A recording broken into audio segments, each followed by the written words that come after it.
Pintar KPPN Sekali episode 2. Saya Isa Putri Aprilia, host Anda untuk episode kali ini. Episode kali ini kita akan membahas topik yang sangat menarik, yaitu tentang pembiayaan UMI dengan tema pembiayaan UMI untuk bangun Indonesia mandiri. Untuk itu kita sudah kedatangan tamu, yaitu Pak Deni Pustakawan, seorang kepala seksi bank dari kantor pelayanan penyelenggaraan negara Cikanyu, sebagai narasumber kita pada episode kali ini. Baik, sebelum kita tanya jawab dengan narasumber kita, mungkin teman-teman kepo gitu ya, apa sih pembiayaan UMI itu? Pada podcast kali ini kita akan membahas lebih dalam dan lebih detail terkait dengan pembiayaan UMI ini, seperti siapa yang berhak melalui UMI, arah kebijakan pembiayaan UMI, sampai dengan bagaimana UMI itu dilakukan. Saya mau patung sedikit. Malam-malam ini enaknya makan es papaya, dan kalau malam lagi yuk kita tanya ahlinya. Selamat pagi Pak Dian. Selamat pagi Mbak Lisa.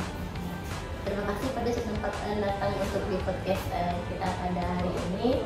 Mungkin saya berlangsung ke pertama ya Pak Dian ya. Baik.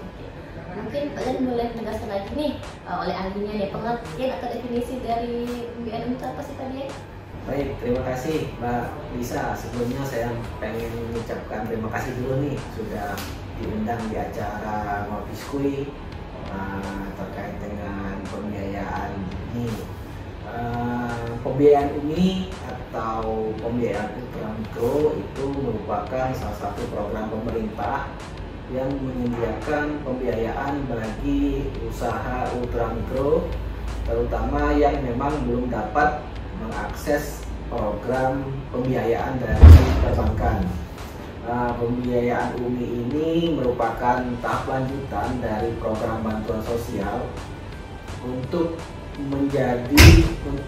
mendorong usaha mikro menjadi lebih mandiri, khususnya yang berada di lapisan terbawah. Dalam hal ini memang UMKM tersebut memang belum mampu mengakses kredit dari perbankan. Itu Mbak Lisa. Baik Pak Dian, terima kasih ya Pak Dian. Untuk UMI itu berarti dia bentuk bantuan dari pemerintah, tapi dia dalam bentuk kredit ya Pak, dan dalam bentuk uang ya. Baik, mungkin berikutnya Pak Dian, jadi siapa sih kira-kira yang bisa menerima UMI ini Pak? Baik, untuk pembiayaan UMI ini pada dasarnya sebenarnya ada dua syaratnya, yaitu pertama warga negara Indonesia yang dibuktikan dengan NIK, artinya dalam hal ini orang asing tidak bisa mengakses pembiayaan ini. Kemudian yang kedua, tidak sedang menerima fasilitas pembiayaan pemerintah yang lain yang tercatat di sistem informasi kredit program. Dalam hal ini misalnya KUR. Jadi masyarakat yang atau UMKM yang sudah menerima KUR itu tidak bisa menerima pembiayaan dari UMI. Untuk jumlah kreditnya saat ini sudah dinaikkan plafonnya. Kalau dulu sebelumnya 10 juta, saat ini debitur UMI bisa mengakses kredit sampai dengan 20 juta. Dan untuk selain pembiayaan itu sendiri juga debitur juga berhak untuk mendapatkan pendampingan dari lembaga penyalur dalam hal ini untuk mendampingi pengembangan usahanya, seperti itu Mbak Lisa. Baik Pak Dian, berarti untuk semua masyarakat ya yang memang belum dapat kredit dari perbankan lain dan dia punya usaha, maka dia bisa dan berpotensi untuk dapat pembiayaan UMI ini ya Pak Dian ya. Baik, mungkin berikutnya untuk UMI ini sendiri Pak, ini siapa sih yang menyalurkannya? Untuk UMI ini sendiri dikelola dan disalurkan oleh salah satu BUMN pemerintah, yaitu PIP, Pusat Investasi Pemerintah, yang bekerja sama dengan lembaga penyalur yang merupakan lembaga keuangan bukan bank. Jadi kalau kita lihat kembali untuk penyaluran UMI ini sendiri itu disalurkan dari PIP kepada lembaga penyalur.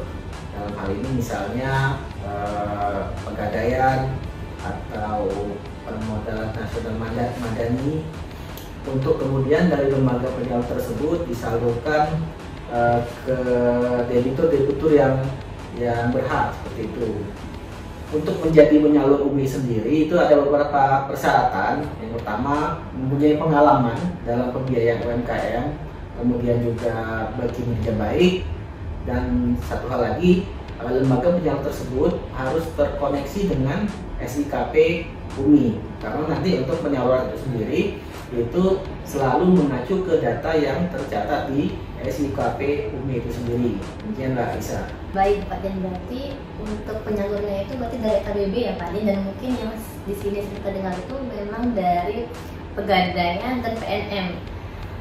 Memang kalau kita lihat di sekitar kita yang sekarang di MUBA atau petugasnya memang paling banyak kantornya memang Pegadaian sama PNM ya Pak Den ya. Mungkin untuk berikutnya gimana sih Pak Dian cara dari KBB ini tuh untuk nyampaikan itu langsung ke masyarakat Pak? Untuk penyalurannya sendiri sebenarnya ada dua polanya Mbak Lisa. Pertama itu pola secara langsung. Pola secara langsung ini yaitu pembiayaan disalurkan langsung dari lembaga penyalur, lembaga keuangan bukan bank tadi, kepada debiturnya. Yang kedua, penyaluran tak langsung. Untuk penyaluran tidak langsung ini, penyalur menyalurkan pembiayaannya melalui lembaga linkage. Nah, lembaga linkage ini bisa beberapa macam, misalnya koperasi. Jadi dari lembaga penyalur menyalurkan ke koperasi tersebut, dari koperasi tersebut kemudian baru menyalurkan kepada debitur UMI. Untuk program pembiayaan disalurkan dengan prinsip empowering dan enhancement melalui LKBB yang berpengalaman dalam microfinance. Nah, untuk penyaluran ini sendiri bisa ada perbedaan antara satu penyalur dengan penyalur yang lain. Misalnya untuk lembaga penyalur PNM itu penyalurannya dilakukan secara berkelompok. Kemudian yang lain, contoh lain untuk Pegadaian, mereka menyalurkan secara individu, tapi dalam beberapa hal penyalur Pegadaian ini tetap memintakan agunan, misalnya emas, seperti itu nggak bisa. Baik Pak Den, berarti bisa antara dua ya Pak Den, bisa langsung ke debiturnya atau juga kelompok tertentu ya Pak Den ya. Baik, mungkin berikutnya nih Pak Den, karena kita lihat pengertiannya siapa yang berhak gitu kan, dan juga dari bagaimana caranya disalurkan, mungkin kita sangat ada gambarannya dari ini Pak. Tujuan dari ini sendiri yang jelas yang pertama memang untuk menyediakan pembiayaan yang mudah dan cepat bagi usaha ultramikro, khususnya bagi usaha-usaha ultramikro yang memang belum mampu mengakses perbankan. Kemudian ini juga diharapkan dapat menambah jumlah wirausahawan yang mendapat fasilitas pembiayaan dari pemerintah. Kedepannya kita harapkan makin banyak wirausahawan yang baru bisa mendorong perekonomian Indonesia. Dan terakhir, sebenarnya pembiayaan UMI ini sendiri sebenarnya merupakan jembatan dari usaha mikro yang menerima bantuan sosial, misalnya kalau di desa ada desa atau bantuan pemerintah lain yang sifatnya grant, untuk bisa naik kelas dan dapat mengakses pembiayaan perbankan. Jadi berada di tengah-tengah antara bantuan sosial ke usaha-usaha mikro yang memang sudah mampu mengakses kredit dari perbankan itu sendiri. Itu Mbak Isa. Baik Pak Den, berarti salah satu tujuan utamanya itu menambah jumlah wirausahawan yang mendapat fasilitas pembiayaan dari pemerintah, yang harapannya itu Pak Den ya, memang menjadi modal atau tambahan modal dalam hal wirausahawan ini mau membuka usaha atau dia mau membuka usahanya ya Pak Den ya. Baik, mungkin untuk debitur yang sudah memperoleh UMI sejauh ini, apakah menggunakan uang yang diperoleh tadi sepenuhnya untuk usaha Pak Den? Baik, menarik sekali pertanyaan dari Mbak Lisa tadi ya. Apakah uang yang digunakan uang yang diperoleh dari debitur tersebut digunakan untuk usaha? Pada prinsipnya sebenarnya untuk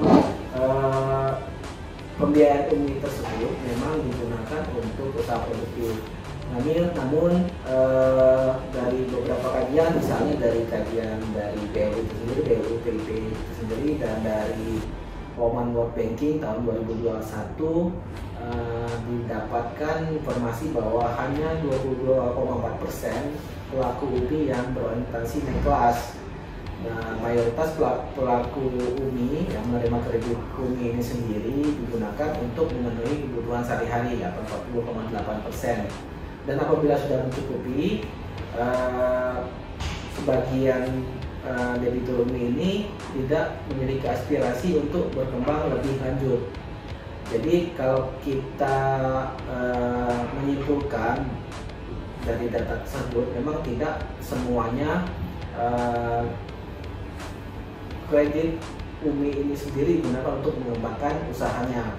Namun demikian, memang kita tetap harus melihat bahwa apakah yang jadi pertanyaan sekarang adalah apakah kredit UMI ini di samping berdampak positif di usaha dari debitur itu sendiri, tetapi juga kita harus melihat apakah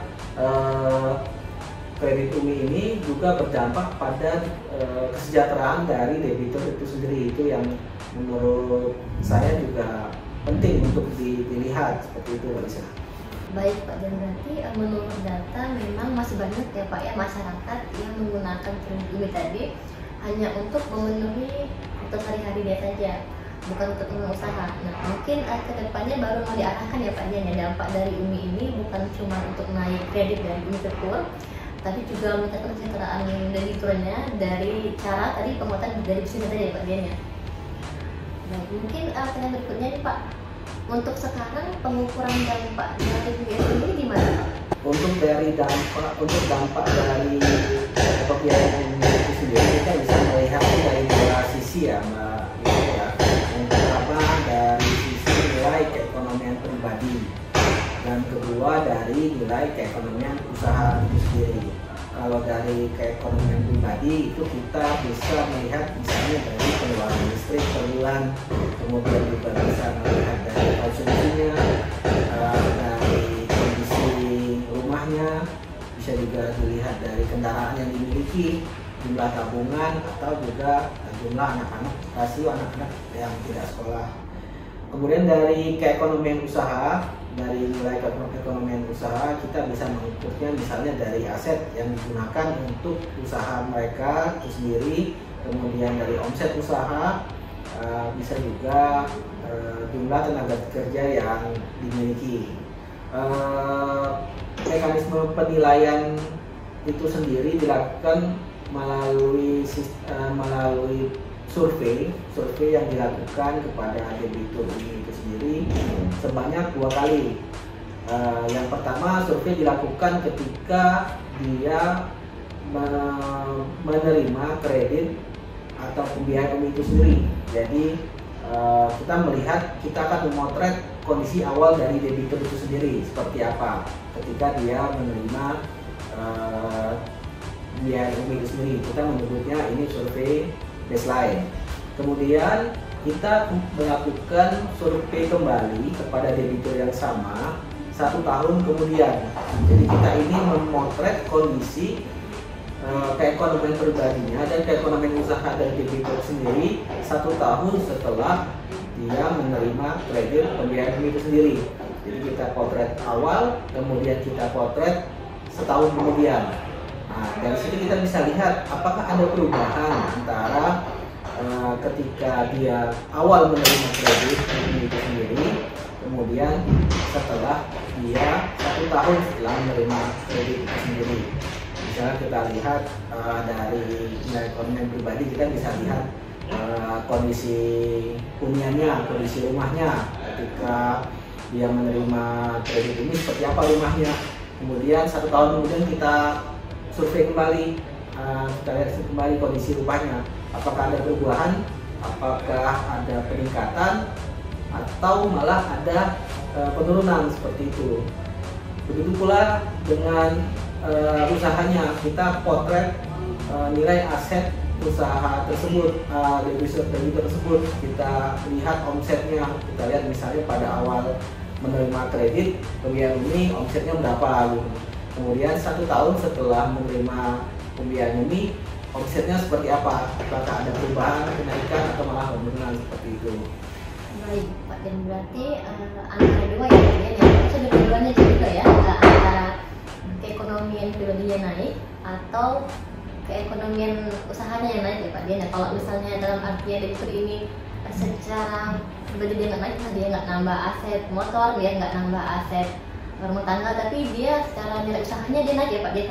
Baik, dan berarti ada dua cara ya Pak Dian ya, lihat dari ekonomi pribadinya atau dilihat dari keekonomian usahanya. Jadi kalau misalnya si debitur ini dia nggak meningkat ke ekonomi pribadinya, mungkin kita sudah lihat ekonomi usahanya ya Pak Dian, yang jadi dia menambah aset usahanya seperti dia nambah motor atau dia menambah lokasi usahanya ya Pak Dian.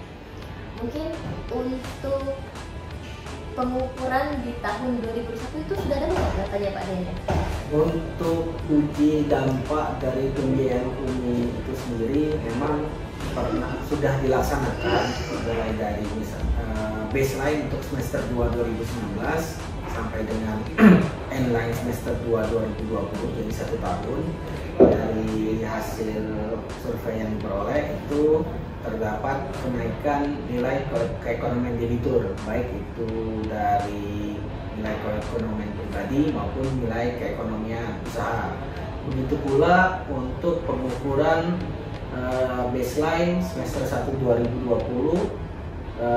ke endline semester 1 2021 terdapat kenaikan yang lebih tinggi untuk nilai keekonomian debitur itu sendiri. Jadi kita dapat tarik kesimpulan bahwa terdapat kenaikan atau perubahan yang positif dari sejak debitur tersebut menerima pembiayaan ini sampai dengan 1 tahun kemudian, baik itu ditinjau dilihat dari nilai keekonomian pribadi maupun dari nilai keekonomian usaha. Begitu Mbak Lisa. Baik Pak, berarti untuk hasil uji dampak pengukuran UMI ini dari tahun 2019 sampai 2022 itu masih banyak pencapaiannya Pak Dian ya. Jadi dari nilai keekonomian pribadi dan nilai keekonomian usaha rata-rata itu naik ya Pak Dian ya. Mungkin ini pertanyaan kita Pak Dian mengutip dari pesan Ibu Sri Mulyani, Menteri Keuangan kita.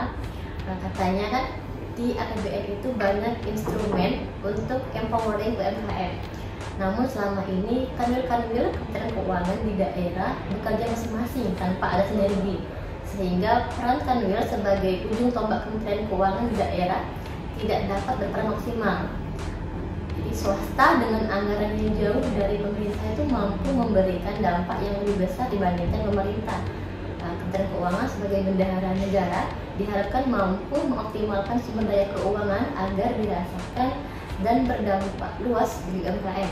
Nah ini Pak Dian, dari pesan ini kita sebagai ujung tombak Kementerian Keuangan diharapkan untuk berkontribusi aktif ya dalam empowering UMKM ini. Kira-kira kiat atau inisiatif apa yang bisa kita lakukan ke PSKU untuk ikut andil dalam membangun Indonesia melalui PBN ini Pak Dian? Sebenarnya ada banyak hal ya Mbak Lisa yang bisa kita lakukan ya. Pertama, KPPSKU selaku unit kerja DJPD yang memang juga sebagai unit yang menggawangi PIP itu sendiri.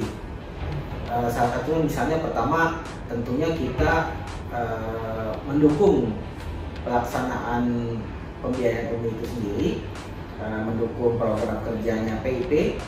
Ya salah satunya dengan ya tadi seperti yang pernah sudah kita ungkapkan tadi, melakukan survei keekonomian debitur. Nah di sini kan kita bisa memperoleh data nilai keekonomian debitur itu sendiri. Apakah ada dampak yang diperoleh dari pembiayaan UMI itu sendiri. Nah dari data tersebut tentunya bisa diolah menjadi informasi yang memadai, khususnya bagi BLU-PIP dalam merumuskan kebijakan selanjutnya.